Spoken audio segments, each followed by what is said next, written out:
All right, we're on our way to Rock Bottom Creek, Pennsylvania. We're on 90. Give Amazon a plug here. Some other YouTubers, not YouTubers. Some advertisements. Big money spenders here. So, a few years ago, I want to say a few, probably not that long, 2 years ago, that I had bleeding ulcers. 2 years ago, I wasn't aware of my internal health because I wasn't going to the doctor and I was ignoring the signs. On top of that, I would say I was borderline alcoholic, drinking a lot. I actually slept. I slept better as an alcoholic, for sure. Yeah, because it was an alcoholic coma. Yeah. I slept better, but it was just killing me on the inside.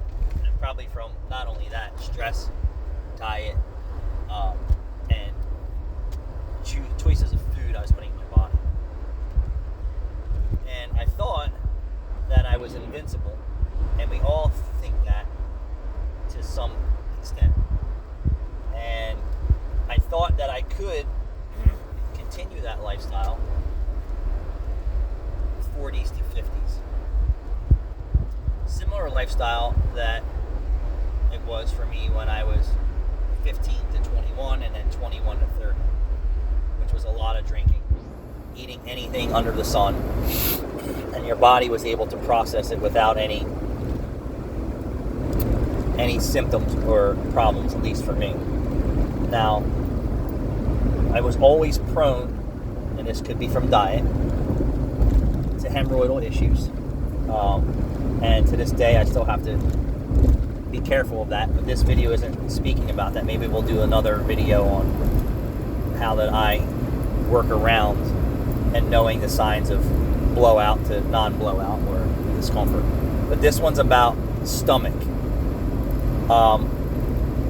So a near-death experience was what it took for me to realize that I needed to make some changes in my life and lifestyle, that some ultimately I'm still out of control on, and some that I'm somewhat in control on, and then April is in majority of control. And April would be how we eat, and then how we relieve stress together, be it intimate or just out here driving and talking or spending time together. So my first near-death experiences, I really didn't know until I couldn't go anymore. And when I can't get up and go to work and go, that's a problem for me. I walked into my shop and I sat down in a chair and I called April, like, something is wrong, I can't go anymore. No, we went to work together. I was working. And I said, I need to go to the hospital. Yeah. And that was weeks after me having I went to ShopRite to get you stool issues of the dark color, not knowing what the problem was. On top of me drinking and still eating bad and taking products and over-the-counter medication that probably just only amplified the situation. So once we made it to the hospital and 3 blood transfusions later, I was saved from the blood exiting my body through my stool. And I really didn't know what was going on, although I could still get up and go to work, and I really wasn't in any pain. This is like, what's going on here? So learning from a 3-day trip to the hospital that I almost died from ulcers, and then not seeing a doctor regularly for your health, which is important, and then getting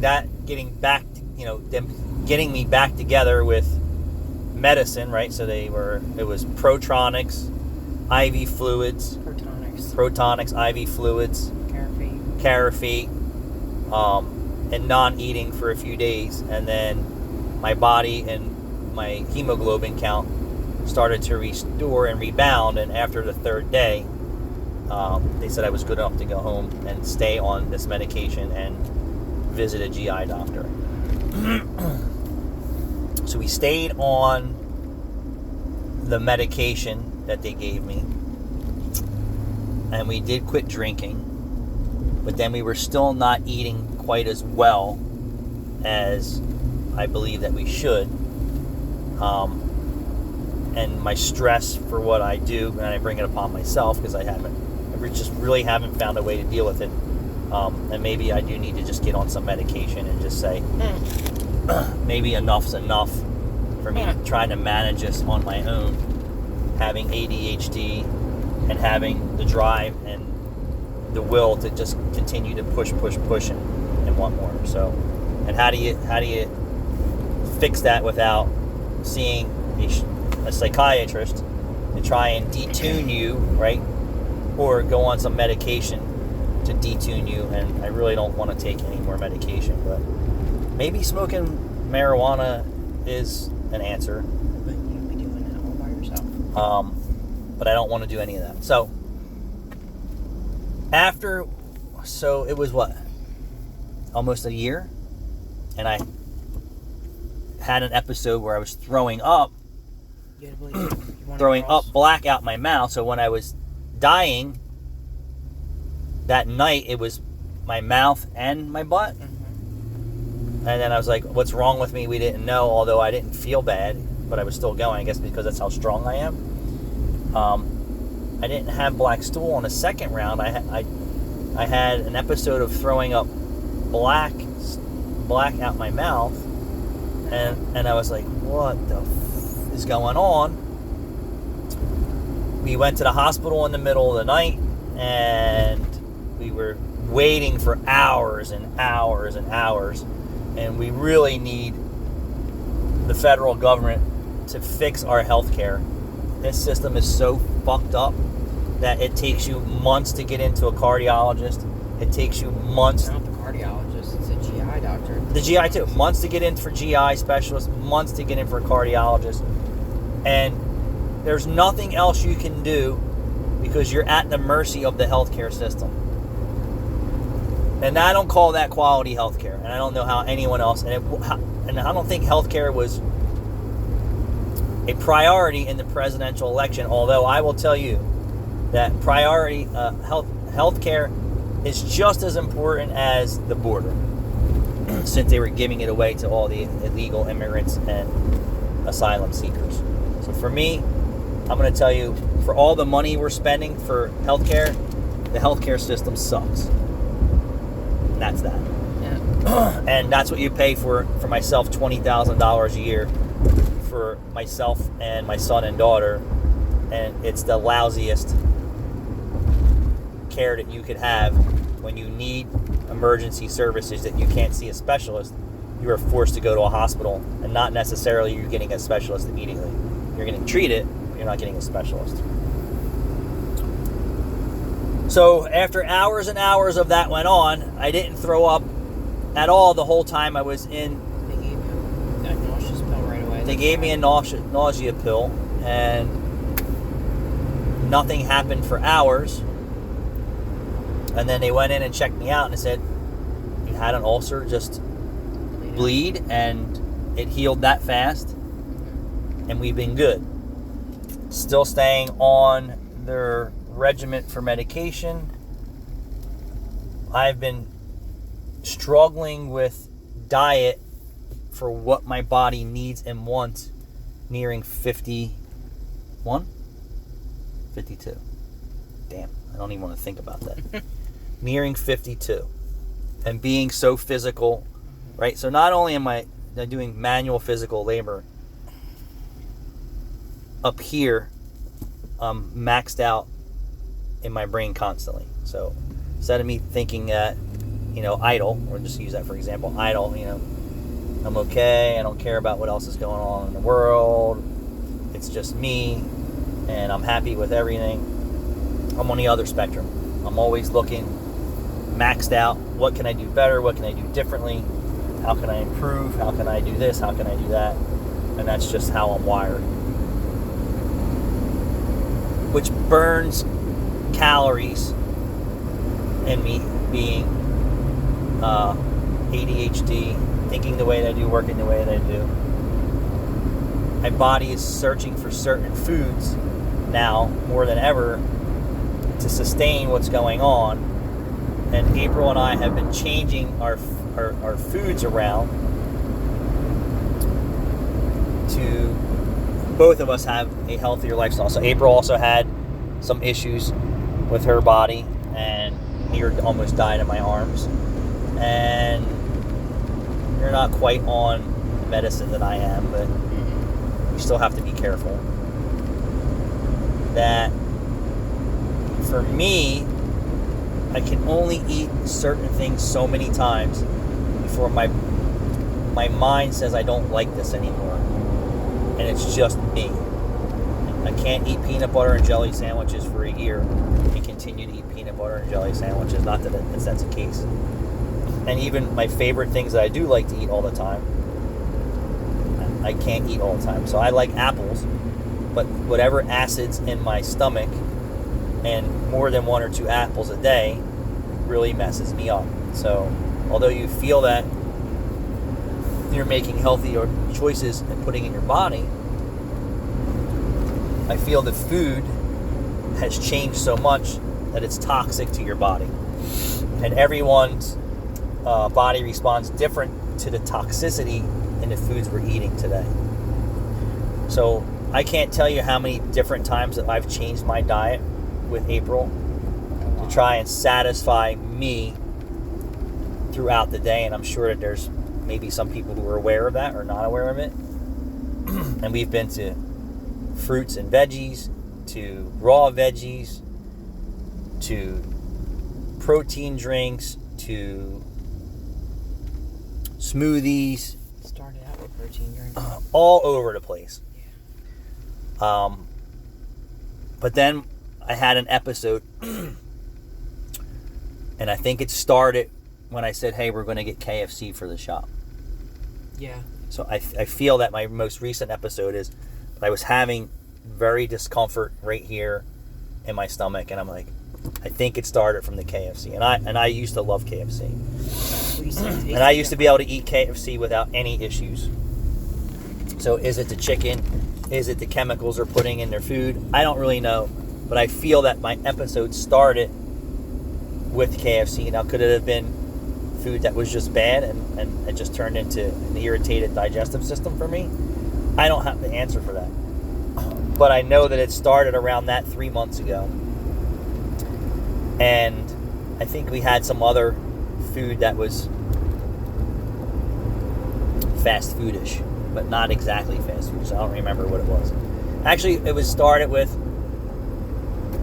chicken sandwiches from, so before that, so what was it? We have Royal Farms. Royal Farms chicken sandwiches, and I thought I did very well with them, and they're chicken.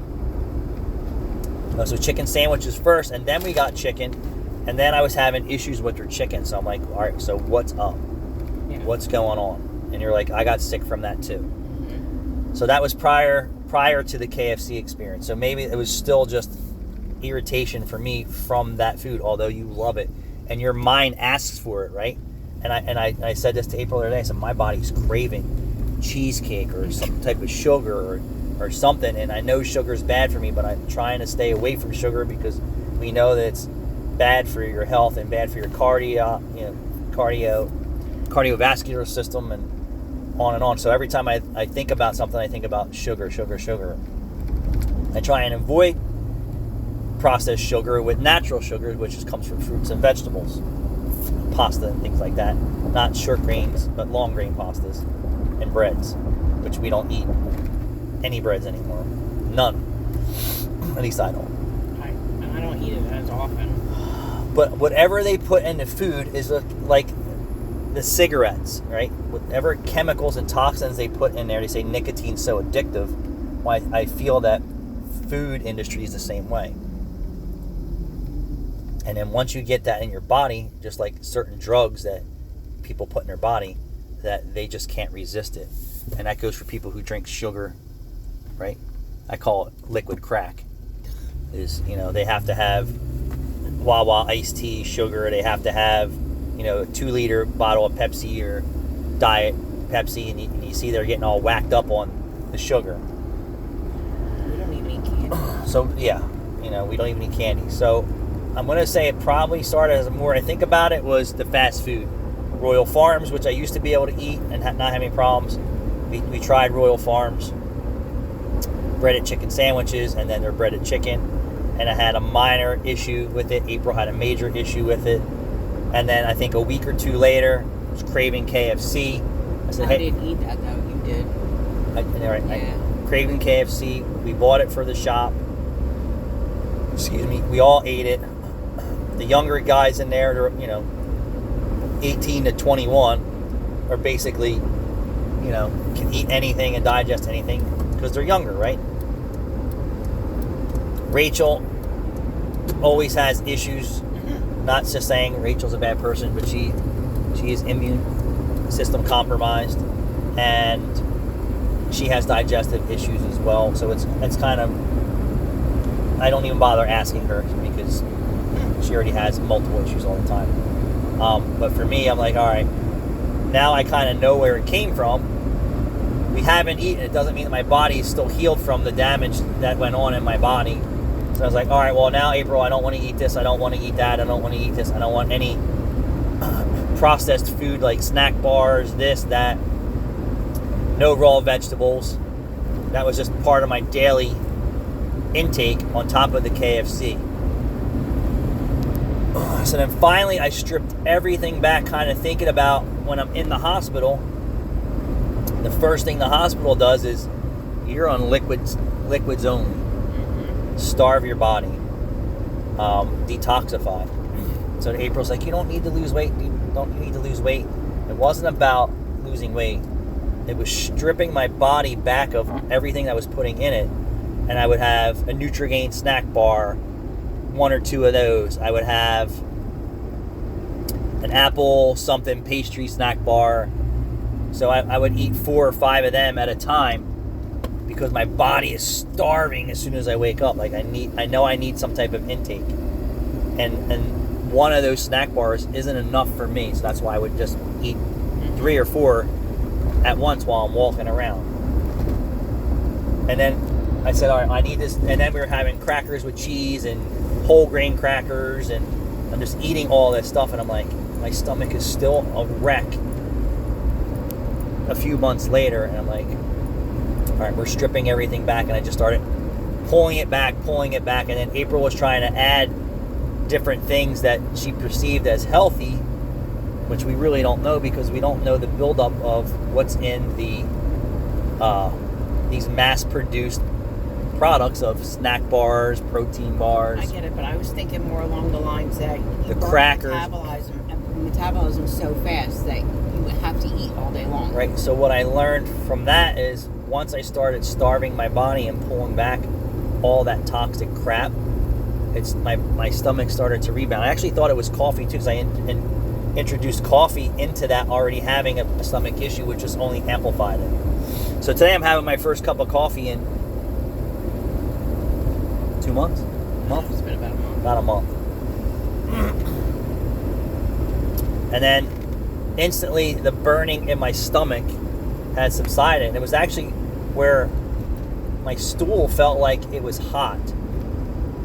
So when I went to the bathroom, although it seemed to be a normal bowel movement, it seemed that the temperature of the stool exiting my body was like a hot poker. There was no steam coming off of it, but it was still hot. And I said this to you, like, what's going on? So I had to figure the acids in my stomach, right? If you keep adding acids, and I was eating fruit too, having apple slices, pears, pineapple, peaches, and a little and fluid. I don't even know if it's peach fluid or stuff like that. So I think the acids in my stomach that was already there, and the acids from the acidy foods and the processed food actually created a more of an acidic environment in my stomach. It's just how I'm putting this map together.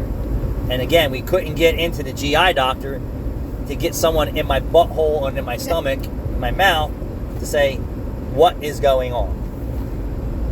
which we're still waiting for a GI point. So then I said to April, I don't want no more bread, no more processed, no more pineapple.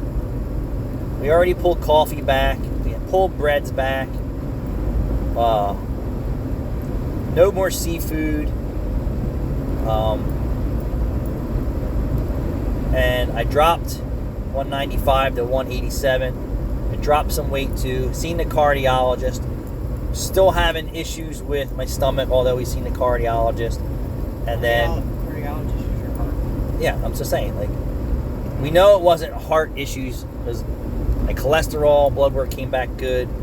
My blood pressure was good. My EKG was good.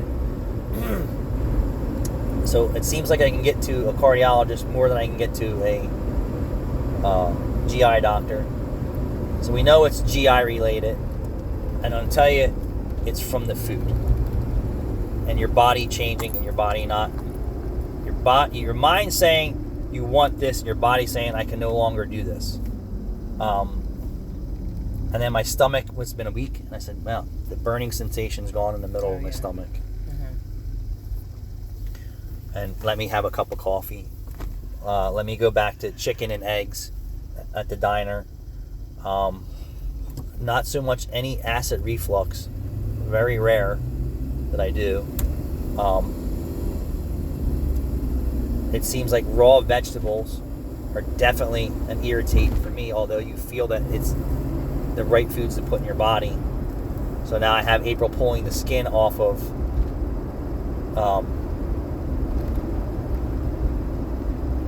cucumbers, and I think I'm going to have you pull the skins off of apples and anything else from now on, just to see what's going on. So now I'm trying to have, so what really changed what was going on is I felt a change in my stomach when I went to the diner and I said, I want chicken fingers and fries. And this is just a mind F here, right? Mm-hmm. And then the chicken fingers with fries with ketchup. Now ketchup may have neutralized the acids in my stomach that was going on at this time. And I don't really know because I can't get a professional to service me and look and see what's going on. But all I can tell you is I started changing my diet. The temperature of my stool that I was feeling coming out of my butt changed and got less and less and less. The footprint of irritation in my stomach became less and less and less, to where I felt that I could have a cup of coffee and see if my body can even take coffee anymore. And I said, I want to do no cheese. I want to have turkey sausage. You have to go to the bathroom? Not yet. Anything like so, things like that. So I need more substance in my food. But after having chicken fingers and fries with ketchup, April said maybe you just needed some greasy food in your diet. And I don't believe that. I believe that I think the ketchup did something to my stomach. I don't really know the fact that it made it feel so much better. And you said maybe you just needed greasy foods in your diet. No, because I was craving cheesesteak before that when I was having stomach issues. And you're like... You had a steak that week. And then I had a steak. Like, I haven't had red meat in how long? 3 years probably. 3 years, no steak. I said, I'm having steak and eggs. So it was chicken fingers and fries and then steak and eggs. And I just felt my body coming around. And that's the truth of this story here. Steak is the forbidden fruit for me in my diet for a while. And I'm saying, well, now maybe my body's saying you need a little bit of that. And your cardiologist said once a month. So I don't really know what the fix was, but there was a lot of things that it stripping away. And I believe it was the processed foods and staying away from KFC as the amplifier of a person that has a compromised digestive system. But I really don't know, and I'm sure there's a lot of people struggling out there with IBS, regurgitation, ulcers, and you really need to strip your diet down first, and it's a matter of just testing your body. And I think that's where we're kind of at. This is a test for me and my body going into 52, is that I can't have those type of products in my body, and I don't think that I ever will anymore. But there's no breads, no cheeses, no milks. I did have cheesecake last night, and I seem okay with it. I mean, I feel slight irritation from it, but nowhere near the complexity of issues that I was having with the KFC multiplier for me. The only reason you have slight irritation from it is because it had dairy in it. Yeah, and I had a giant piece.